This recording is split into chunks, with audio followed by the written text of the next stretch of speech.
যাদের হাতে এই আনঅথরাইজড ওয়েপন আছে আগামী 7 দিনের মধ্যে তারা নির্দিষ্ট থানায় জমা দেবেন। যদি জমা না দেন তাহলে দুইটা চার্জ লাগবে। আগামী 7 দিনের মধ্যে পুলিশ ও র্যাব সদস্যদের ব্যবহৃত রাইফেল যাদের হাতে রয়েছে তা জমা দেওয়ার নির্দেশ দিয়েছেন অন্তর্বর্তীকালীন সরকারের স্বরাষ্ট্র উপদেষ্টা ব্রিগেডিয়ার জেনারেল অবসরপ্রাপ্ত এম সাখাওয়াত হোসেন।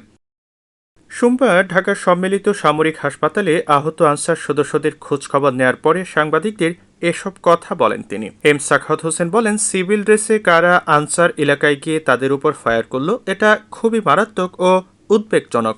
বড় পরিসরে তদন্ত করা দরকার। পুলিশের ফায়ারিংয়ে কম লাগছে এদের সিভিলিয়ান ড্রেসে হাতে 7.62 আপনারা নিজেই দেখছেন 7.62 মানে 7.62 রাইফেল। এখন ইনভেস্টিগেশন ম্যাসিভ ইনভেস্টিগেশন দরকার যে এরা কাদের হাতে এই রাইফেল, এটা প্রহিবিটেড রাইফেল, কাদের হাতে এটা আসছে, এই এলাকাতে কারা দিয়েছে। এখানে শটগানও আছে। এখানে আমি যে কজনের দেখলাম আমাদের ডাক্তার সাহেব যেগুলো দেখালেন এগুলো পুরো বুলেট 7.62।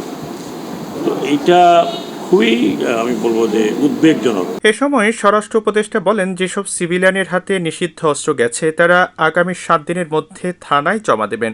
জমা না দিলে দুটো চার্জ আসবে।